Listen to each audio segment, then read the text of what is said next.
YS Sharmila మీడియాతో మాట్లాడుతున్నారు. ఇప్పుడు ఆ లైవ్ చూద్దాం. రైతు కుటుంబాల దగ్గర నుంచి సేకరించడం జరిగింది. దానికి గాను అదనంగా 20,000 ఎకరాలు ప్రభుత్వ భూమి కలుపుకుంటే 54,000 ఎకరాల విస్తీర్ణంలో రాజధాని నిర్మాణం చేపట్టాలి అనుకుంటే 11 సంవత్సరాలు గడిచిపోయింది. కానీ ఇప్పటి వరకు అమరావతి రాజధానికి ఒక రూపం లేదు. ఎక్కడ చూసినా పిచ్చి మొక్కలే ఉన్నాయి. ఎక్కడ భవనాలు కనిపించడం లేదు. 217 స్క్వేర్ కిలోమీటర్స్ గాను కనీసం 1 కిలోమీటర్లో అయినా డెవలప్మెంట్ జరగలేదు. కానీ ఈ 54,000 ఎకరాలలో మొత్తం డెవలప్మెంట్ జరిగిపోయినట్టే. అమరావతి యొక్క విశ్వనగరం అయిపోయినట్టే. అమరావతి ఒక బెస్ట్ లివబుల్ సిటీగా వీళ్ళు మార్చేసినట్టే. ఇప్పుడు ఇంకా డెవలప్ చేయడానికి అమరావతిలో భూములు లేనట్టే. ఇప్పుడు చంద్రబాబు గారు మళ్ళీ సెకండ్ ఫేజ్ భూసేకరణకు స్కెచ్ వేస్తున్నారు. ఇది ఎంతవరకు న్యాయమో మరి చంద్రబాబు గారే సమాధానం చెప్పాలి. 54,000 ఎకరాలను మీరు అమరావతి కోసమని తీసుకొని దాంట్లో ఏమాత్రం డెవలప్మెంటు చూపించకుండానే సెకండ్ ఫేజ్గా 44,000 ఎకరాలను తీసుకోవడానికి సిద్ధపడ్డారు.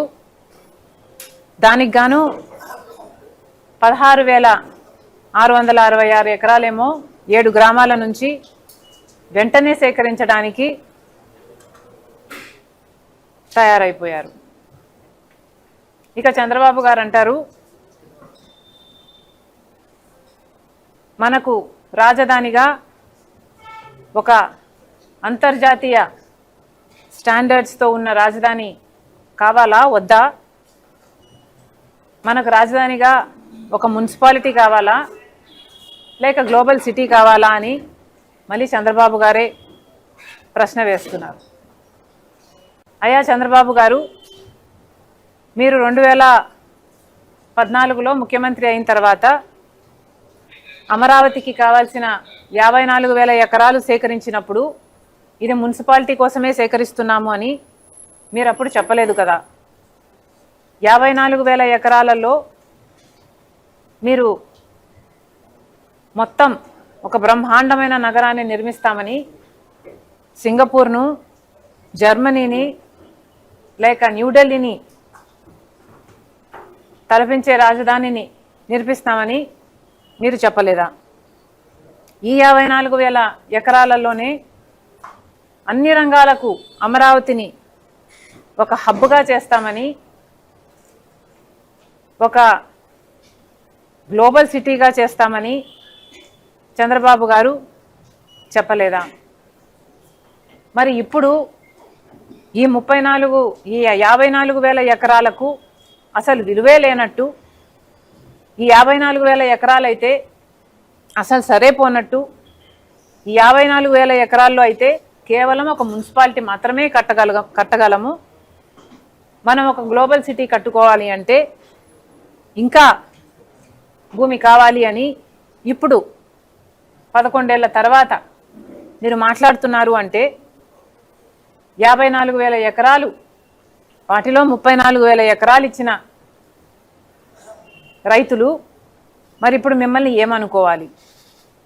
వాళ్ళందరినీ మీరు వెన్నుపోటు పొడుస్తున్నట్టు కాదా? ఇప్పుడు కొత్తగా సేకరించే భూమి సేకరించకపోతే అసలు ముందు సేకరించిన భూమికి అసలు విలువే లేనట్టు మీరు మాట్లాడుతుంటే మీరు మానసికంగా రైతులని భయపెట్టే లేకపోతే బ్లాక్మెయిల్ చేస్తున్నట్టుగా మీకు అనిపించటం లేదా? చంద్రబాబు గారు సమాధానం చెప్పాలి. అసలు చంద్రబాబు గారు ముఖ్యంగా సమాధానం చెప్పాల్సింది 54,000 ఎకరాలు ఫస్ట్ ఫేజ్లో భూమి సేకరించారు. అందులో మెజారిటీ 34,000 ఎకరాలు సంబంధించి రైతుల దగ్గర నుంచి మీరు తీసుకున్నారు. ఇంకో 20,000 ఎకరాలు ప్రభుత్వ భూములు ఉన్నాయి. మరి ఈ భూమి అంతటిని ఏం చేశారు?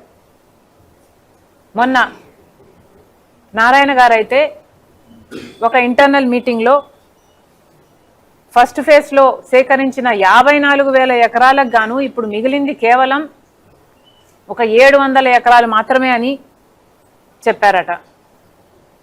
54,000 ఎకరాలు ఏమైనట్టు? అసలు రిటర్నబుల్ ప్లాట్లుగా ఈ 54,000 ఎకరాలలో మళ్ళీ రైతులకి ఎంత ఇచ్చారు? ఇన్ఫ్రాస్ట్రక్చరు, మౌలిక సదుపాయాలు వీటన్నిటికీ కలిపి ఎంత పక్కన పెట్టారు? ప్రభుత్వ అవసరాల కోసమో లేక ప్రభుత్వ వ్యవస్థల కోసమో ఎంత కేటాయించారు? ఇక ప్రైవేట్ రంగంలో ఎవరికి ఎంత కేటాయించారు? ఈ సంస్థలన్నిటికీ కలిపి ఎంత పెట్టుబడులు ఎక్స్పెక్ట్ చేస్తున్నారు? ఎంత పెట్టుబడులు ఎక్స్పెక్ట్ చేసి వీళ్ళకి ఆ భూములను కేటాయించడం జరిగింది? మీరు చేసిన కేటాయింపులకు గాను ఎన్ని ఉద్యోగాలు వస్తాయి? మీరు చేసిన కేటాయింపులకు గాను ఏడాదికి ఎంత బిజినెస్ జరుగుతుంది?